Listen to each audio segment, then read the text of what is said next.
So we're going to crack on with the next learning outcome. And in this next learning outcome, we are looking at understanding the principles of managing and leading a team. So here, what we're going to do is come back to the, this particular learning outcome, which is learning outcome 3. After we've done the, familiarizing ourselves with the main, key terminology of the accounting and what accounts are needed in the business. I'm not looking at doing learning outcome 3 at this moment because this primarily is going to be done through some tasks or exercises. So what I'm going to do just for the session today would be to send you an Excel sheet in which there will be a template for, a profit and loss account for a company. And then there'll be another activity or a template which I'll send you, which will allow you to understand what are ratios. And ratios are business ratios, accounting ratios, financial ratios that we generally use. And these are primarily used to make decisions, on the basis of what is the return on investment, what is the interest payable, what is the, the long-term availability of finances for a company. So this particular exercise, in terms of learning outcome 3, is primarily going to be on the basis of doing a practical task. So I'm going to send you a template which will allow you to, create a profit and loss account. It will allow you to understand how ratios have to be looked at and what is the meaning and, definition of some of these ratios. So this is primarily going to be some bits which I would suggest that you would look at, separately. We'll come back to this learning outcome. It's not something that I'm saying we will not discuss, but we are going to discuss this with a bit of practical activities that we do. I've just unshared my screen for a second and I'll show you what I mean, so that at some stage when we do these activities, you have actually done the practical output, and created using the practical output for you to understand them in a bit more, detail. So let me just quickly show you some bits which I want to cover when I say ratios and accounting.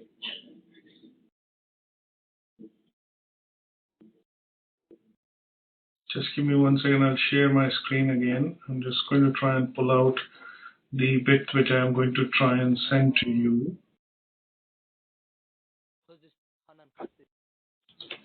Yes, tell me. Yes, I can barely hear you, but I can make out. Yes, go on. It's coming in, sorry?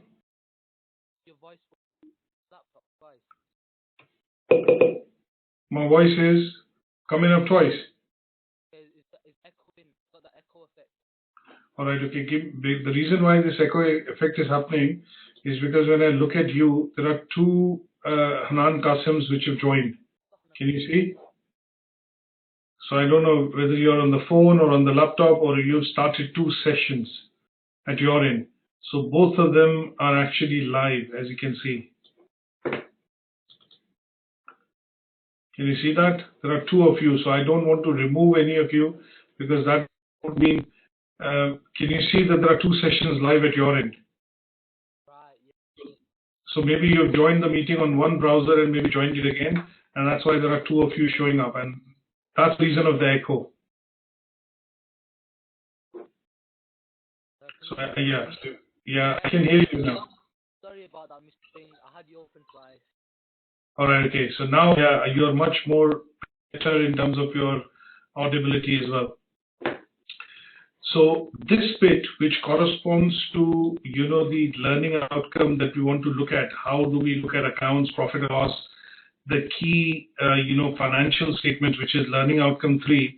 I'm going to send you some, slides to read along with a particular template to look at ratios.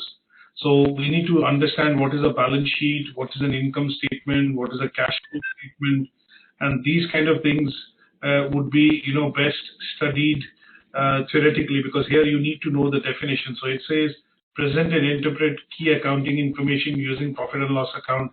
So we're going to use an example of a profit and loss account to talk about what are the things that you can get from the profit and loss account. So when we look at the key financial terms that we want to go through, some of the key terms in accounting and finances. These are the key terms which we look at, when we look at a profit and loss account or a balance sheet.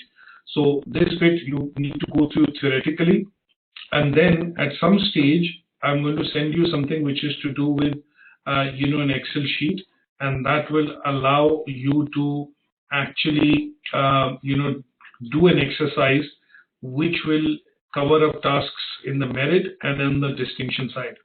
But we'll come back to that, in the next session, because I'll send them over to you today. So once we have the next session, which is covering Learning Outcome 5, Human Resources, we'll actually do a discussion on the accounting and interpreting of accounting, for Learning Outcome 3. But today, we are looking at actually covering, the Learning Outcome 4, and that is to look at understanding teams, leadership in teams, why teams are required, how teams are formed, and the basis of when you work within organizations, we all work together as a part of a larger team. So if you work within marketing, if you work within sales, you're a part of a marketing department or a sales department. There are lots of other staff employees, and you work together. Sometimes you work independently on certain things, but in certain cases, you work on projects which are given to you by as a team to be able to perform. So we understand why teams are required, why teams are essential within the organization, how teams are formed, and what are the different kind of leadership styles that we get to see when you work with teams. So your boss is autocratic, is he democratic, is he what kind of a leadership style does he show, and then why teams are important and how do leaders actually motivate people within teams when they work as a part of let's say a larger setup to understand, deliver goals and objectives. So let's look at some basic definition, key terminology first. And the basic definitions and key terminology that we are looking at is understanding why teams are required and how teams are formed. Now, one of the things which I can do is a bit of problem.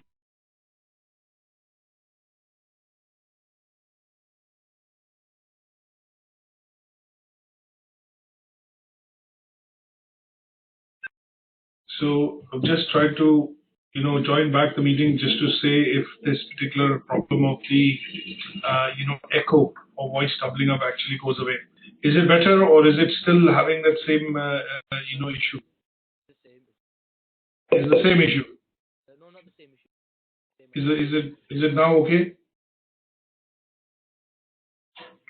Okay. So if you have any issues in terms of hearing me, then let me know. We'll look at restarting the session just in case to ensure that the echo does not happen. So let's start with some definitions. I'm looking at what does team mean. So I think team as an acronym, there is a word which we look at when we talk about teams is team actually stands for together everyone achieves more. So there are lots of definitions of how team and teamworks have been defined. But one in particular that we look at, which has become popular in the modern context is that team stands for something called together we achieve more. Now, there are other definitions, and what we look at is when we talk about team and teamwork, in general, what we try to imply is that if there is a work which has to be done, and that is a large piece of work. For example, let's look at a simple case of that if a company is looking at introducing a new product and they are looking at introducing a new product from a point of view of product launch.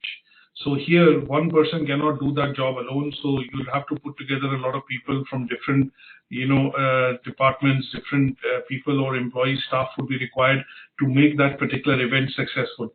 So when we have a group of individuals which are working together to achieve a particular goal, we normally would say that this is a job which the team is actually performing. That means a number of individuals, number of people or staff or employees, whichever way you look at it. If I do literally define it, it's a number of people. But if I say within an organization, that means a number of employees or staff would be working together to achieve, a goal which has been set either by the manager or by the management within the company.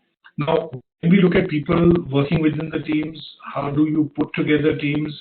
We generally look at a couple of things. So here, what we're going to be looking at is that when a manager, in this case, let's look at an example of how a manager would put together a team. So when we look at a manager putting together a team, the person would look at certain qualities, traits, and skills. So if I say that I need to put together a team for a product launch, people who have had experience of an event which they've done before or have participated in an event before, in some cases, it could be to do with the fact that they are aware of how the responsibilities are going to be divided. So somebody's going to be the event manager, somebody's going to be, say, for example, doing the speech on the stage, somebody's going to be looking at managing the press. So there are lots of different types of roles which the event would require, and in terms of this event, the team would be required to be put in place.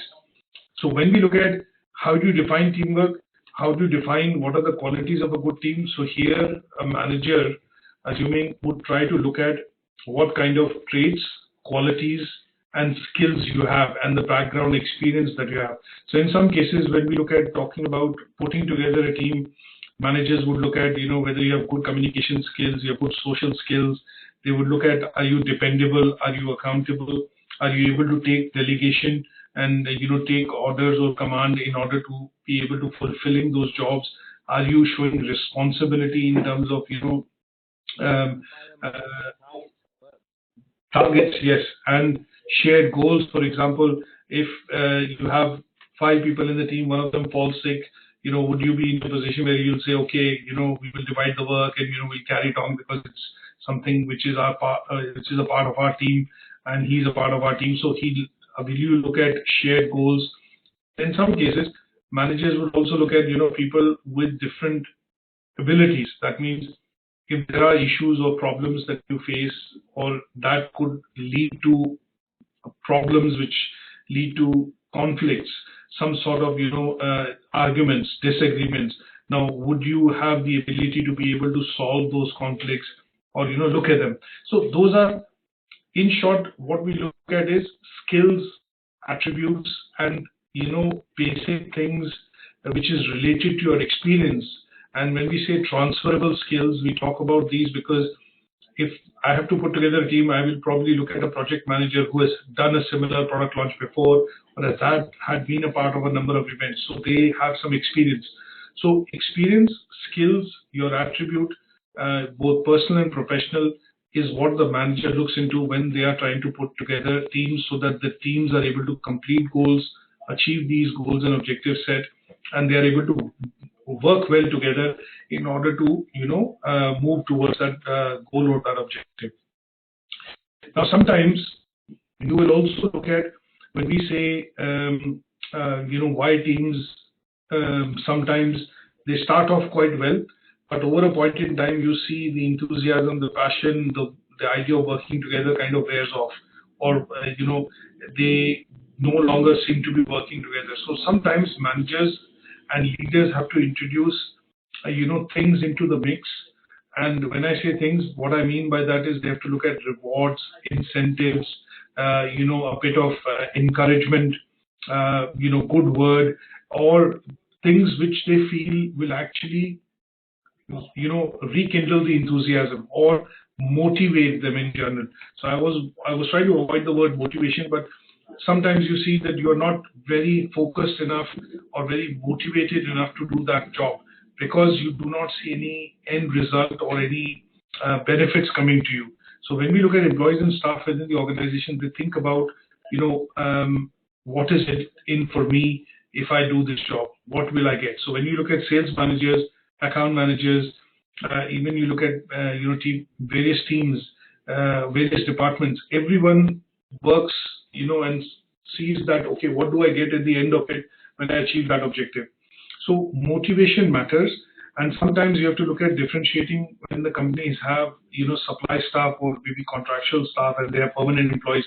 So the motivation of the contractual staff or the temporary staff, as I call it, would be that they would want to come into the company, work well, and make an impression so that they get an offer if there is a vacancy to arise, and they will become then permanent staff.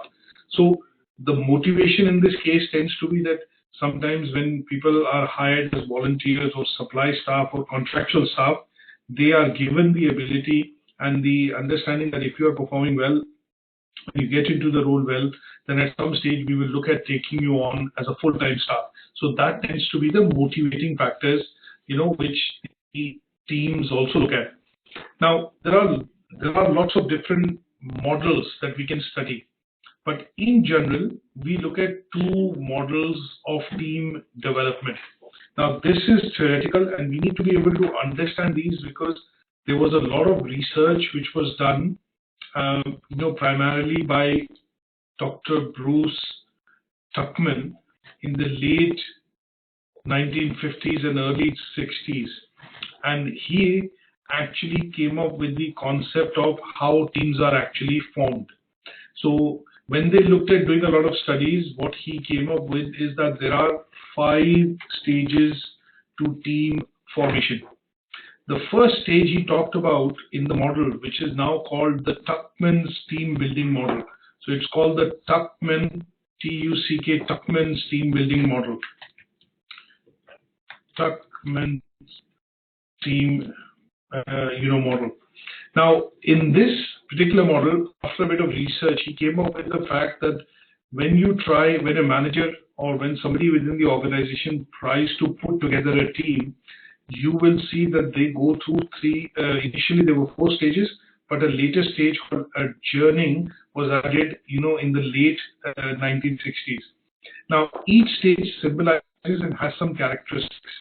Now, this is a theoretical bit that we need to understand, and there's a handout which is on Moodle, and this particular handout provides more details on it. But let's look at going through this to understand from an overview perspective. Now, he said that when you try and put together a team, there are a lot of stages which the people go through, and there is a lot of things which happen before a team is formed. And these 4 stages he classified as, the first stage was forming. That means when you try to form a team, you make an announcement that I'm putting together a team for this upcoming product launch.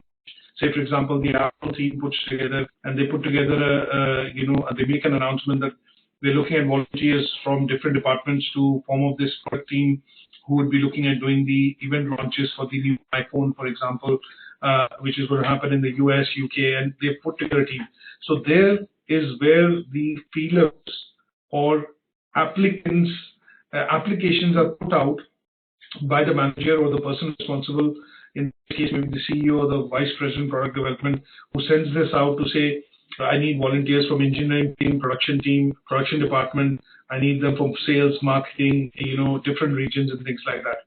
So when he sends that email out or declares that internally within the company, there are lots of applicants who apply. So what tends to happen is, in this case, he is made an announcement, or he or she has made the announcement, and they are trying to now put together a team. So here, sometimes you will see that there are lots of people who will apply for the role, but some of them are uncomfortable. They are not able to join the team, or they are not comfortable with somebody else, and they say, okay, no, I'll pass because he's on the team, or I'll pass because I don't like that person, or I can't work with that person. So the forming stage tends to be a stage where the manager, it could be a leader, it could be the CEO, they basically set out what is called the guidance and direction. So he will say, this is the event, this is the goal, these are the objectives, and this is where the team formation is being done. Now, at this stage, there is very little agreement. When we look at forming a team, there is very little agreement because people are coming with different ideas, different backgrounds, and there is very little agreement between what they're supposed to do and what they're expected to do, because at this stage it is only the forming of the team. That means only a sketchy outline or a framework is available why this team is being put together. No roles and responsibilities and other things have been defined. So in this case, you will see this first stage tends to be forming a team. Now the second stage is basically storming. Now in this stage, as the word signifies, storming means a lot of discussion which happens. There are conflicts, there are contradictory opinions, and people say that, okay, I want to do this role, you want to, I'm not comfortable with this role, I can do this only, or I will be comfortable getting onto the team if I'm given this particular responsibility. So everybody's putting forward their own ideas of what they will contribute when the team is being formed. So the second stage, where members do not necessarily agree on a particular process or what their role and responsibility are going to be, is the stage which is called storming. That means there's a bit of infighting happening in terms of conflicts and disagreements or arguments in order for the clear subgroups or leaders to emerge. So what tends to happen is you see that there's a fight broken out. After a couple of minutes, you will see there are only 2 or 3 people who are fighting. Rest of them take a backstage because they've kind of conformed to the fact that, okay, this is not something which I want to do or I can do, and let somebody else take the lead. So at this stage, there are lots of tensions within the team. There are lots of disagreements. There are lots of issues, and this stage is termed as storming. Now, after a bit of discussion, disagreements, a lot of conflicts, there comes a stage where the team actually becomes to start to kind of become normal. Tends to the things which were heated up tend to cool down, and at this stage, things are looking as if people who are strong-headed or people who want to take up certain roles have taken the lead, and some of the others have kind of subsided to say, okay, I'm happy doing this, I'm happy doing that, and I'm happy working with him and things. So this stage is basically wherein the consensus starts build. And consensus here, the consensus tends to be that people have started to now agree to certain responsibilities, because here what they have now decided is that this is what I can do, basis my skill set, basis my experience and my strengths, and I would be contributing towards the team rather than taking up something which I don't have experience for. So they tend to form groups. They tend to agree on certain ideas. They are looking at now developing a particular rapport to be able to work together, and this is called norming. The next stage is called performing. That means here everything is now become in sync. People are now well versed with each other. They know what their strengths and weaknesses are. They are happy to work together to be able to achieve larger goals. There are no disagreements, and at this stage you would generally see that there is a very high level of autonomy. That means people have a sense of belonging in that. They have a sense of responsibility that this is something which has to be done or has to be achieved because the team performance or the performance of all the individuals actually depends on it. So this stage is called performing. And at this stage, you will generally see that after a lot of conflicts, people coming together, conflicts, disagreements, agreeing to their roles and responsibilities, clearly know what I can do, cannot do, and they accept the working style of the leader. What they then tend to do is they become a functional team. That means they become a performing team. They start to focus their energies towards the task or the goals and objectives which are given.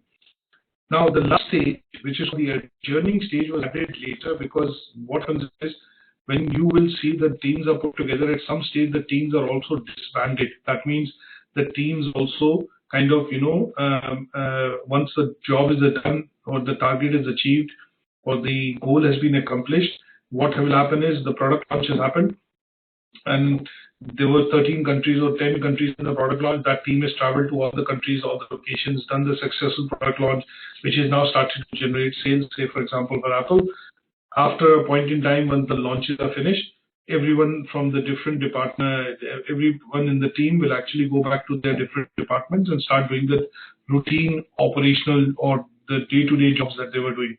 So the production guys will go to the production, go back to production, engineering will go back to engineering, sales, marketing, PR. They'll all start doing the normal bits of jobs that they need to do. So that stage was the adjourning stage. This was started way back in the late 60s and the early 1970s. Now, this particular model of team formation is very popularly used in organizations because as a manager, you need to have an idea and a background into how teams are formed. Sometimes you see that when you work within an organization and a manager or a supervisor comes in and says, okay, can you do, if you look at the big four retailers like Tesco's and, Asda's and things like that, or if you look at Vodafone, some of the shops and other bits that we could see. Or at least sometimes you see when he joins in, the manager would put him into some sort of training. Can you, do some training with customer services? Can you do some training on sales, front desk? Can you do some training on the tech support? Can you do this? Because at some stage, he wants the person to be comfortable with all the various roles they are expected to do when they are working for the company. And sometimes you will see that the manager would give him a job. Can you go and, help this customer? So, at some stage you would see that he said, no, I can't help it because I don't know anything about it. And that would be because of the fact that he's not a part of the team, because he's a new joinee. So he's hesitant.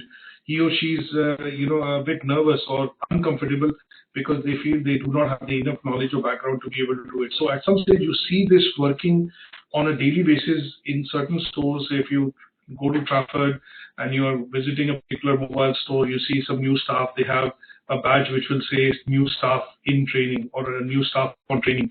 And the reason why they have that is because they are being rotated through different processes of the company to be able to understand and uptake all this, because at some stage it is required for them to, understand all these functions. So as a manager, as a leader, as a supervisor, you will always see that indirectly or directly, when you put together a team or a group of people, primarily to accomplish a bigger task, which is something which one person cannot do. You will generally see that managers here or supervisors actually put together a team, and that team formation will go through these 5 stages of the Tuckman's. Is that okay? Is that okay? Understood? Yeah, okay.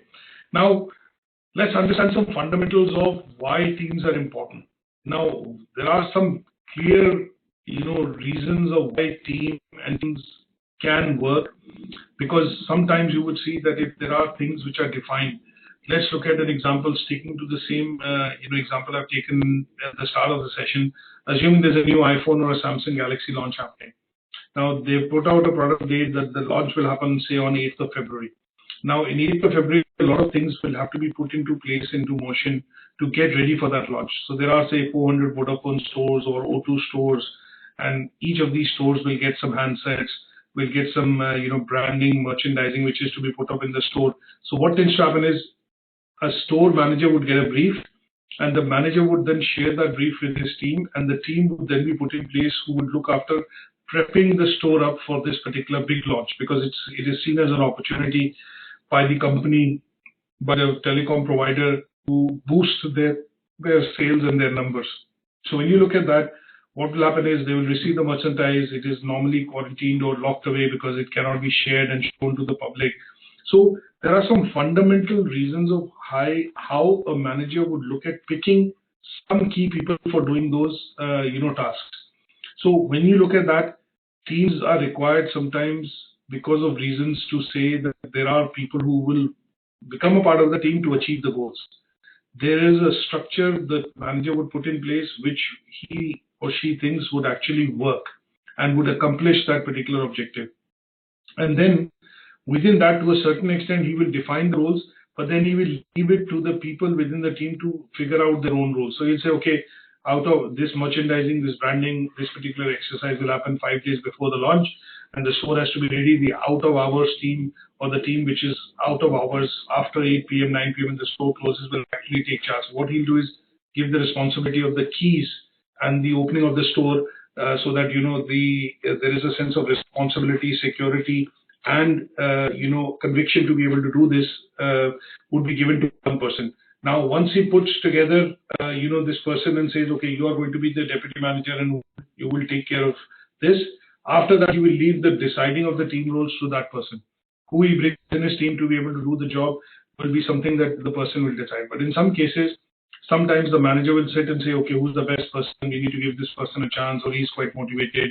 He needs some extra hours. So those kind of things actually then start to work together. Now, these are all factors which are critical for the teams to work, and they come out with, when we look at the goals, the structure, the roles which are assigned within the team, and the timeline in which the job has to be accomplished actually determines how strong the teams are going to be, what resources they will get financially, otherwise, and what is the probability of that role or that goal which is being, which will be successful.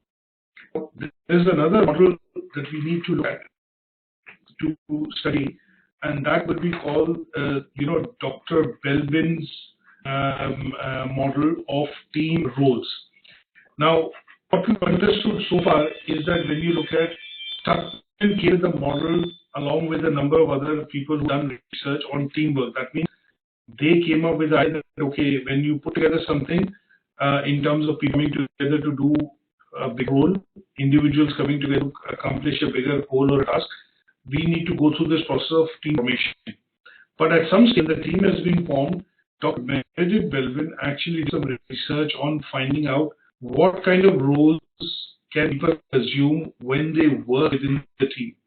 He came up with the idea of, research that he suggested that there are 3 different types of, broad categories of people within the team, and he classified them as people who are action-oriented, as people-oriented, and people who have mental ability or are quite sharp from a point of view of, understanding the task. So they have got a tremendous IQ, or they are basically quite cerebral in terms of roles which are good at making strategy, plans, doing planning, those kind of things. And within the 3 broad categories, he further classified people that there will be people who are called shapers, implementers, and finishers. In the people-oriented, he classified them as team coordinators, team workers, and resource investigators. And in the mental part or the IQ part of roles, he classified them as planters, monitors, and specialists. Now, this again is a theoretical framework that we need to understand, and this theoretical framework puts together these 9 different types of roles which people can actually assume, and he created this Belbin's table of roles. So when I say, had he put together, how did he create these roles? He identified these roles on the basis of qualities and traits which a person shows, which could be strengths or weaknesses, or qualities or traits which the person has because of experience, because of the background, or because of the academic qualification they have achieved when they start to do a particular role. So these particular roles, have these features, and when you look at this particular table, it's quite handy to understand that when I say somebody's a planter, planters are generally people who have a high thinking ability. They have quite good strategic things.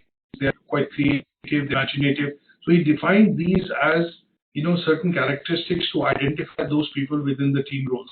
So people who are quite creative, come up with all the new ideas or ingenious ideas to solve problems or look at different problems. He classified them as people who are planters. Now he also defined that these people who are in this particular category have certain weaknesses, and they allow they are quite incidental. They are quite preoccupied. So they generally, if you are having a meeting, you will see that sometimes people get into their own mode of thinking, and they know they are getting ahead of themselves. So what they can do is they are preoccupied in a meeting which is happening, and they feel, no, I can't be bothered, or this is not something useful. I'm already thinking ahead. So you will see that he finds certain types of contributions and weaknesses these people can have, and depending on this, there are 9 individual types of roles within teams which are actually identified, and this is called the Belbin's team roles. Is that okay? So this particular handout is also an up-on model, and you will see that this is something that you need to go through just to understand the different types of categories, and within those categories, 3 different types. You have 3 different types of roles. And in total, he came up with these 9 different definitions of understanding what each kind of role, or if you put a person in a particular role, that is the quality or the characteristic that person will actually show when they work in a team. Is that okay? Is that okay, Aaron? Okay. Now let's look at understanding, a bit on. So when we look at, basically the teams and team skills, team working within an organization, there are lots of different qualities which are required to get to a team. Sometimes you will managers say that he works alone, or she's happy working alone, just leave her alone, because given a task they know how to take it from start to finish. But sometimes you will see that there are people which the managers will pick out, or leaders will pick out and say, okay, look at this particular person, he is very good at doing this particular part of the role. And that is where they look at those basic skills. And when I say attributes, which I was mentioning, so they look at things like how trustable are you, how good you are at picking up skills. If you are asked to follow somebody or shadow somebody, how good are you at picking up skills, knowledge, experience. So the example of saying the new employee in training, the idea of rotating that employee with different people or different types of responsibilities within the store is that the manager actually wants the person to be able to buddy up and shadow somebody and pick up all the basic responsibilities that are required to be done within the course. So how would you are in terms of observing people and then picking up skills?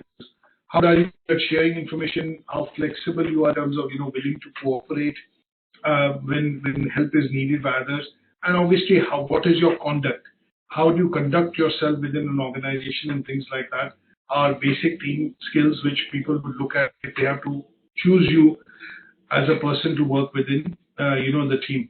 Now, other points include things like communication. Now, communication is key. Then the other point that we also look at is behavior. How and what kind of behavior or an attitude that you show when you work with individuals or your colleagues within a team. So these are skills and traits that we need to understand in terms of assertiveness. How, do you know what is the meaning of the word assertiveness? Have you come across the word assertiveness or assertive?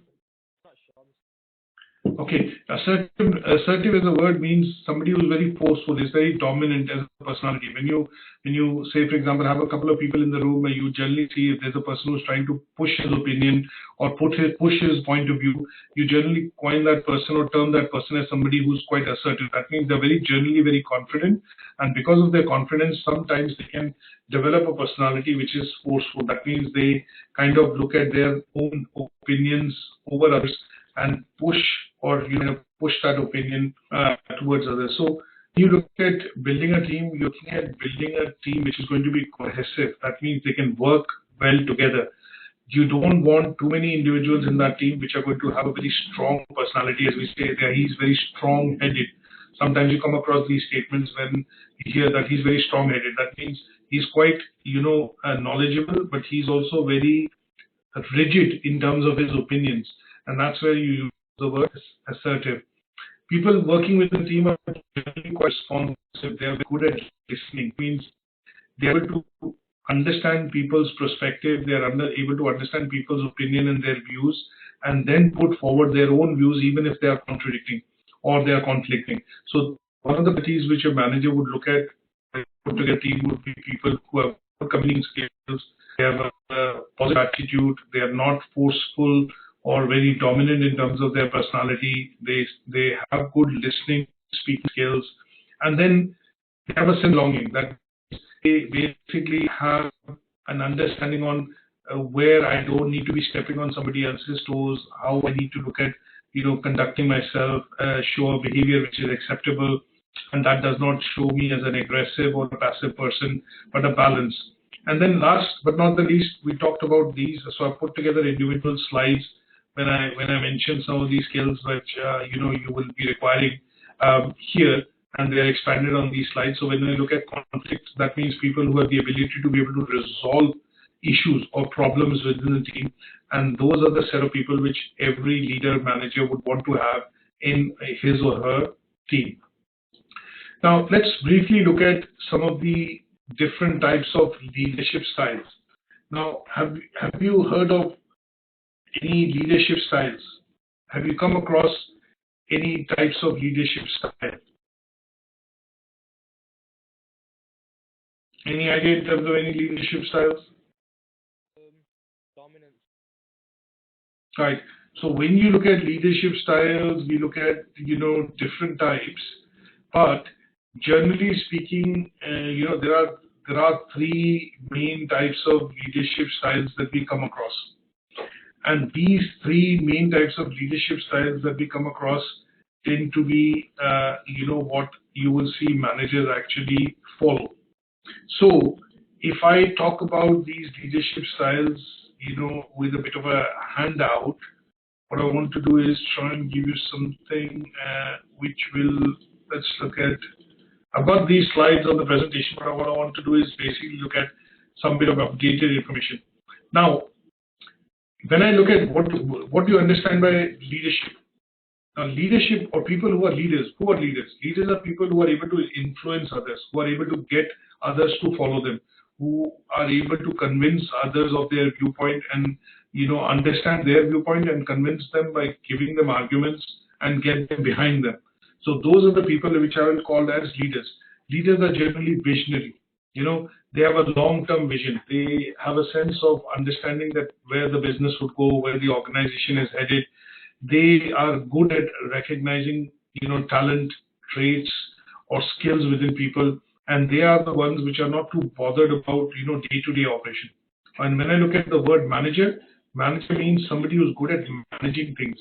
People given tasks, people who are given daily tasks or tasks, and they're able to complete and achieve those tasks would be people who are focused as, or are, more managerial.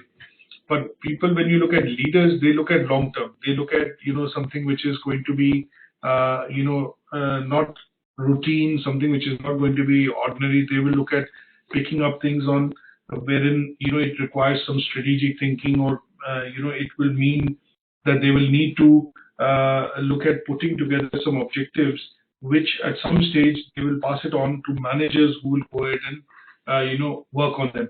So they are people who are basically visionaries. They are people who are essentially, thinking long term. They are people who are not too bothered about whether this will be successful or not, but they are too bothered about the ideas which they bring out and why these ideas are going to be changing. So when you look at an example of Steve Jobs, I'm going to pick up Steve Jobs while we're at that example of telecom providers and phones today. If you look at Steve Jobs, when he was there as the head of the company, Apple CEO, he was the one who was actually leading the product development. So he introduced products, with the help of his team, which were products like the iPhone. You look at the iPad, you look at the Apple Mac when it was relaunched in the 1997, and then with him, with his side, he being the CEO for driving product development and engineering, there was Tim Cook, who was the chief operating officer. Now, he was managing the day-to-day operation, the Apple factories, the various store operations and the operations of the company. So as a leader, he was more focused on bringing out new products which would create revenue streams. But on the other side, when you look at Tim Cook, he was a manager at that point in time, and he was focused on, ensuring that the operations of Apple were profitable, the company was making profit, the company was actually meeting the demand and of the customers and things like that. So this is where you will generally see a bit of a difference between leaders and managers. But in this particular learning outcome, we are going to focus on leadership. Now, why different types of leadership styles are important and required is because we want to understand, sometimes the organization are led by people, and because of the traits and qualities, experience the person has, he or she will depict a certain type of leadership or act in a situation in a particular manner. And these kind of leadership styles, which have over the years come up, have been, there's a lot of research which has happened, and these kind of leadership styles, are something that we need to know in this particular, context with regards to teams. Now, there's a lot of work which has been done by different, authors, and a lot of studies have been carried out. So one study which was carried out primarily in understanding leadership was by Robert and Warren Schmitz. And they came up with different types of, styles, which they suggested that leadership generally happens in certain stages, and they suggested a 7-stage, leadership style. Now, their classification tends to be that in some cases, manager permits the subordinate. So this particular table that we look at permits the subordinate to function within the limits. That means if you're responsible for a number of employees and you have their job description, you will allow them to work within the job description. Then sometimes they defined basically 7 stages. And this 7 stages of leadership style, which was proposed by them, is called the leadership continuum. That means people evolve in their way in which how they lead a team. And that starts off by the person being a part of the team, understanding their role. At some stage, they start pushing the limits. At some stage, they start looking at problem solving or conflict resolution. And at some stage, because of the experience, they get decision-making powers. So sometimes you will see within a team, the manager has somebody called deputy. Now, even though that is not a recognized position or a title, but that person who's the manager actually depends informally on a colleague within the organization, and that person is normally designated as a deputy. So he is the trusted hand, or he is the deputy for the manager. Because over the years, the decisions that person has taken has then allowed him to get into that role. So at some stage, after being a person who was a part of the team, has started to push the limits, has shown qualities of negotiation or conflict resolution, at some stages started to get some additional powers to make decisions. And at some stage, when these people, when you're rising up in your career in the organization, and you're basically, getting experience and able to take up senior roles or larger responsibilities, you would see that at some stage, people start asking for ideas. What ideas do you have any ideas? So they start asking for ideas. Can you suggest anything? And at some stage, the decision making is then given to the person because he is able to come with the ideas, problems, resolutions, able to solve the conflict, get people behind him. And that is the stage at which the manager then, or the person in the leadership position then starts to make the decision and becomes independent. So they define something called the leadership continuum, in short, and that's a 7 stages evolution of how the role actually starts, and then it finally kind of comes to a stage wherein the person starts to exhibit a particular style which makes him somebody who is seen as a decision maker within the organization. The second model that we look at is talking about situational leadership. Now, this was brought forward by 2 different authors, Paul Hershey and Ken Blanchard, and they came up with a model that the leadership styles go through a certain set of level, and people, when they start to be leaders, they start exhibiting this at certain time, and the leadership qualities also follow some sort of a trend. That means at some stage they start instructing, at some stage they start participating, at some stage it becomes coaching, and at the final stage, when we say that the person has become a true leader, he is becoming a true delegator. So they proposed this particular model, and in this particular model they said there are 4 stages to it. The first stage is instructing. That means the leaders generally instruct. They will give commands. They will say, do this, do that, or do it this way, and that will be successful. At some stage, they will become leading by example. That means you become a leader, but you also lead by example. That means they participate in that process by making a contribution. Now, once they've done that, at some stage, they're becoming a person who is good to coach. They have lots of experience, lots of years of experience under their belt. And they are then seen as people who can resolve any problem, any situation. And at that stage, they become a coach. So sometimes you will see that in large organizations like Marks and Spencer or Tesco's, when there's a transition which happens, when an existing CEO is retiring or leaving the company, there is a transition period of 6 to 9 months wherein somebody shortlisted then they step into that role, and in that particular role as the de facto or the deputy CEO, they work with the person who's leaving.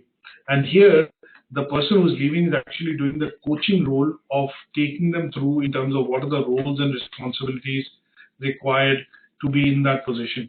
And that role tends to be a coaching role.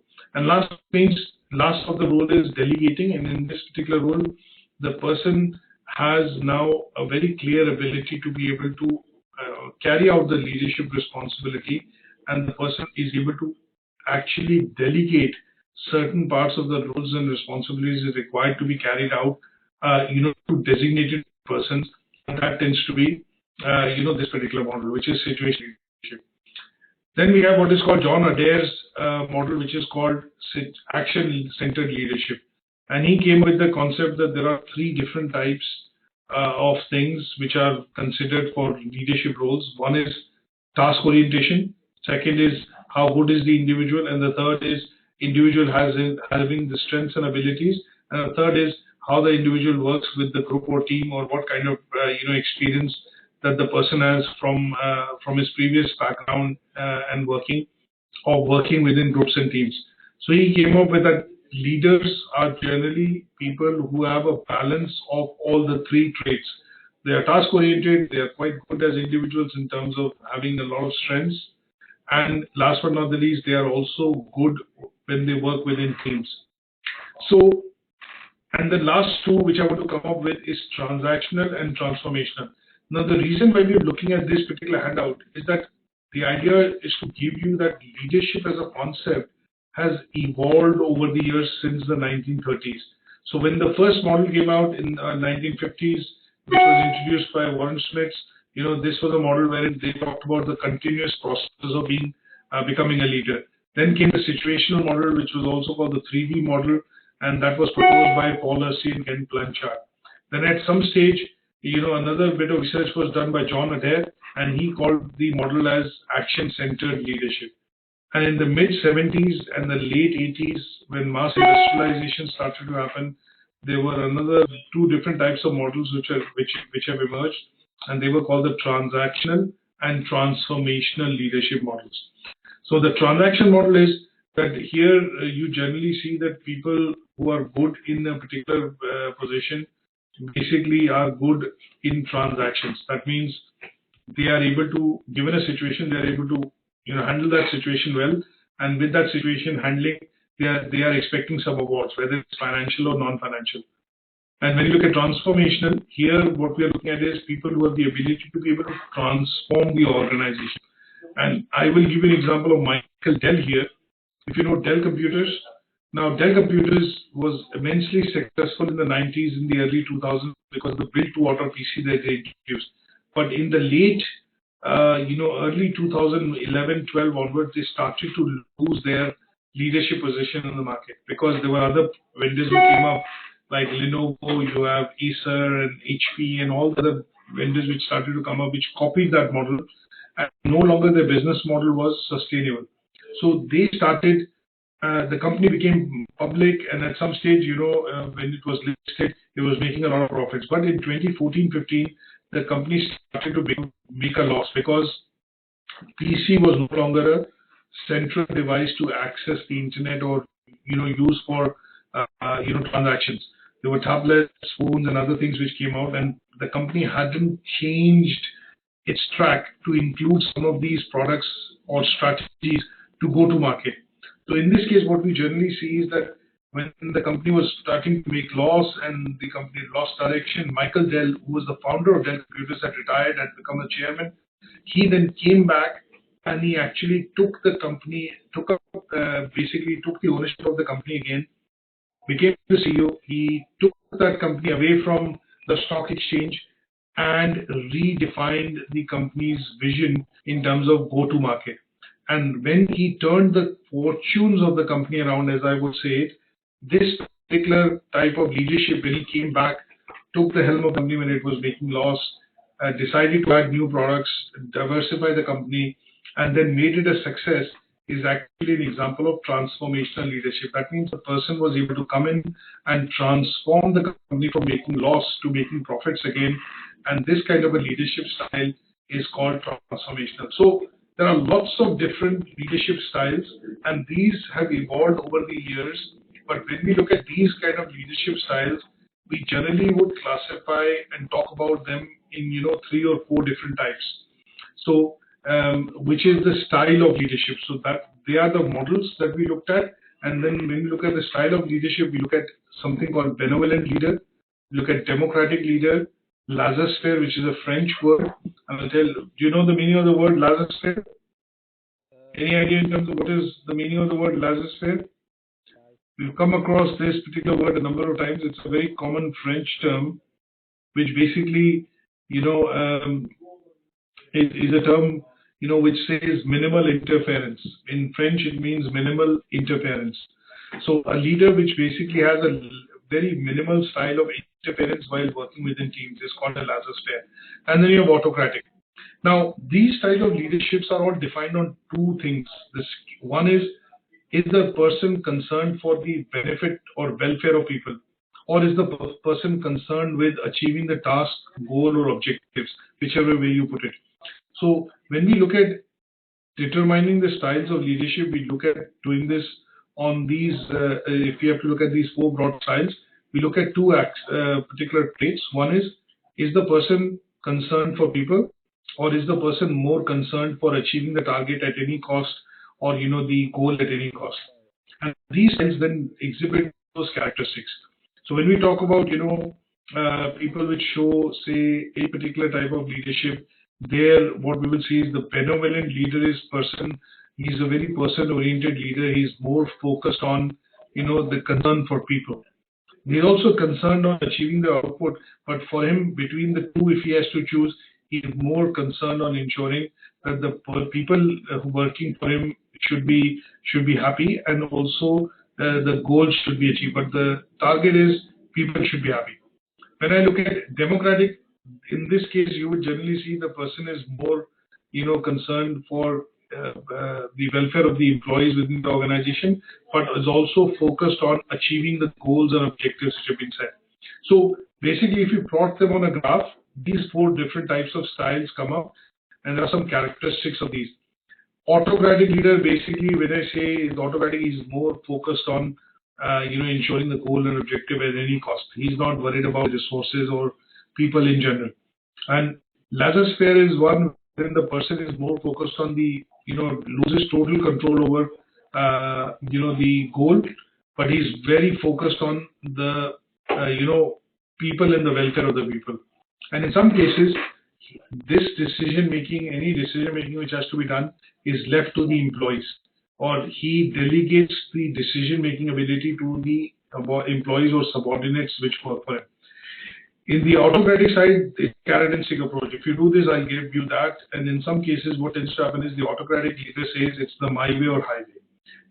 I know what is best for the organization. I know how it is to be done, how it is to be achieved. So please follow what I'm saying and follow the orders. So autocratic side of leadership you generally see in army. When the general gives an order, everybody has to march. Good or bad, right or wrong is not generally looked at. So the person does not give you the option to consider these good or bad, or whether it will work, not work, but they say, you follow the instruction. Laissez-faire is the other way around, when the person actually totally leaves and delegates the responsibility of decision making to the employees. Benevolent, I've explained, are people who are very, leaders who are people oriented. That means they're very focused on the welfare of the people. They want to ensure that the atmosphere in which the employees are working is very conducive, and that tends to bring harmony within the organization. So they are more focused on ensuring a balance. When you look at democratic, again, there's a bit of a balance, and here the people are focused, which show this style, are focused on not just achieving the goals, but they also care for the welfare of their people and organization in general. But between the benevolent and democratic, if I have to differentiate, benevolent will be more focused. If they have to pick between the two, goal or people, they will pick people. But if I look at democratic, they will pick a balance between the two. They will always look at striking a balance between the two.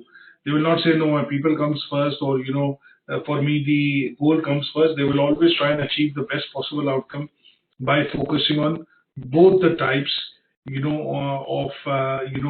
achievement on both the parameters.